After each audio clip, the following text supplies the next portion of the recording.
What is up, guys?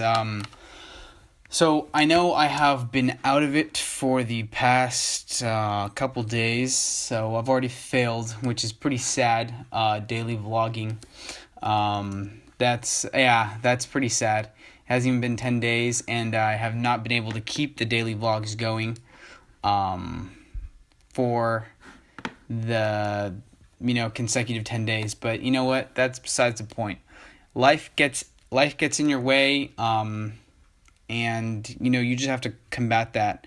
I just started school and it's a little hard, but I'm on track. I really am going to commit to this 365 daily vlogging that I have right here. As you can see, vlog 6 is uploading. I had some really bad technical difficulties with that. I'm not sure. I thought it posted and it said it failed posting, but it was on my Creator Studio. But that's excuses nonetheless, and that's what it is. So I'm just gonna give you a quick rundown of what I did today. So it was a close of week 6 for me. Hold on. Hey. Oh. No. So it was a close of week 6, which was from August 15th, 2016 to August 19th, 2016. And I had a very successful week. Monday, I found a play that was up 68% on earnings, NBY. I actually found multiple plays, AREX. NBY was really up on volume, and it seemed like something good to trade on for a short position, yet I didn't feel confident in shorting, so I didn't do that. I was able to filter out my top 3 plays, which was good because I was looking about 5 or 6 stocks, and I'm definitely going to keep all the stocks on my watch list, and I'll just show you guys right here kind of what it looks like. This is what it used to look like. Right here's the ticker, if I'm long or short, desired entry, date, and close. This didn't really work out for me, as you can see. And I'm just going to revert back to my old system, which is date, price, volume. Date, price, volume. So Friday's close, EBIO is at 495, 950 shares traded. That's nothing. We don't like that. So we're going to keep it, but that's something we'd certainly not want to be in right now, and I'm glad I wasn't. So yeah, I think I should keep these all on my watch list. I bought EBIO at 503 and sold at 525. Pretty sure it was a Sykes hot pick. It was a nice small gain. So yeah, you can calculate that. Actually, I don't have the shares listed out, so you can't. But it was a nice small gain. Very happy to do that. Good start of the week.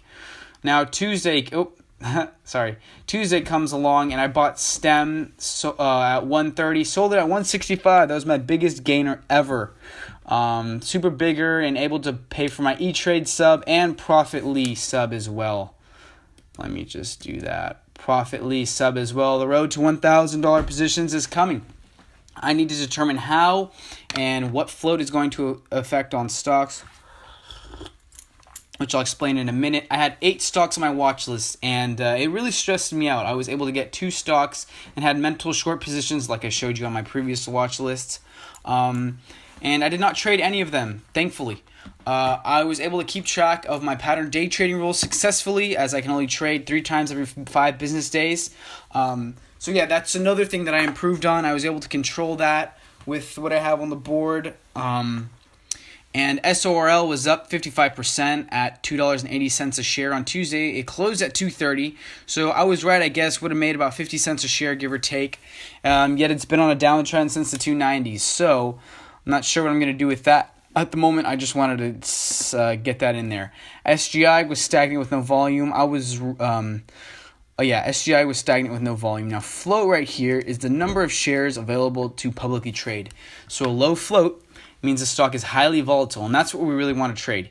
For instance, GE, General Electric's float is 10 billion. BRKO, which was a crazy spiker last March, which I didn't trade. I wasn't ready to invest yet. I wasn't even 18. Was about 10 million. So you see the difference. It's crazy. A low float plus good earnings plus good press is something we really want to look forward. That is the ideal trade, yet it could be just a combination of any of those 3, 1 or 2 of those 3s. Really just need to, it's all dependent on the situation, but that's kind of the main idea. Triforce Traders interview. Great guys on YouTube. He uses technical analysis, Ichimoku clouds, RSI, and stochastics. The Ichimoku cloud is also known as the Ichimoku Kinko Hyo. I'm not even going to try and pronounce that in Japanese. But it's a versatile indicator that defines support and resistance, identifies trend direction, and gauges momentum, providing trading signals.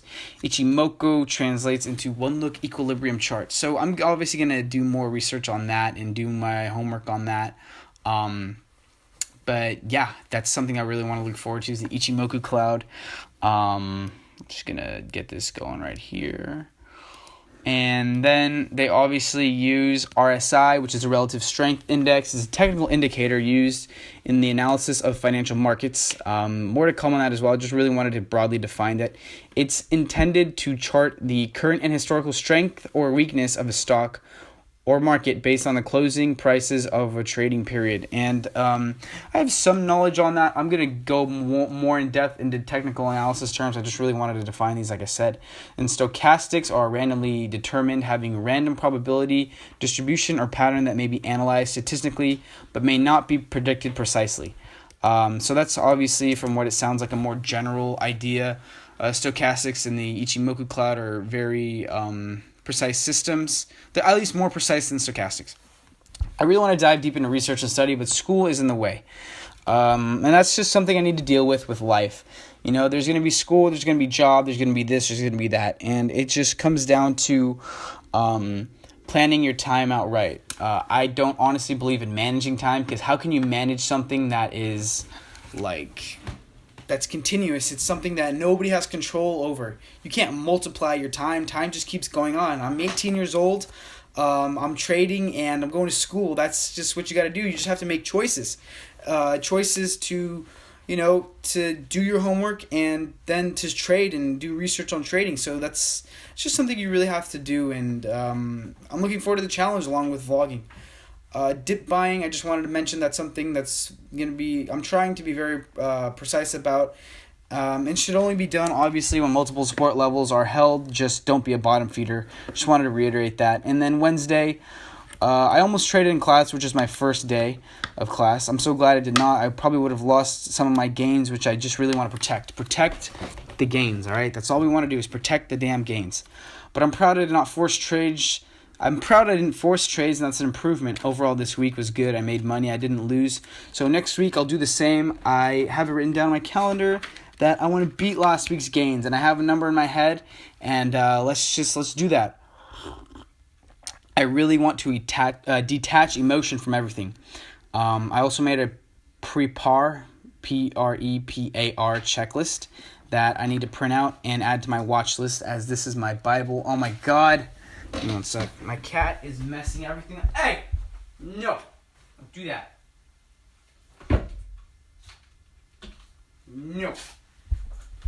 Sorry about that. Anyways, we're trying to do that. Print out and watch this my Bible. I want to use E-Trade scanning software again. I also slept through Friday, my math class, which was a major fail. Oh my gosh, yeah. So I was up all night Thursday night. I thought it'd be cool. Tried to pull an all-nighter, ended up going to sleep and waking up at 9:50. Missed the market open. Friday would have been a nice day to trade, but I lost twice. And that just shows, how you make choices to do things that will not benefit you, and you got to pay the price for that. And that's what I did. I couldn't even go to class, and I couldn't even trade. So it was a double L. But yeah, very happy this week was very successful. Looking at this Friday and last Friday, which is when I started vlogging, I just made strides in my trading, and I'm really happy to do that. The road to my goals is, we're on that road, and I'm very happy to do that. Nothing good didn't come from hard work. That's just what I want to reiterate, is nothing good did not come from hard work. But yeah, I'll see you guys tomorrow, Sunday. And let's just go protect house gains, man. Let's go get this. See you guys.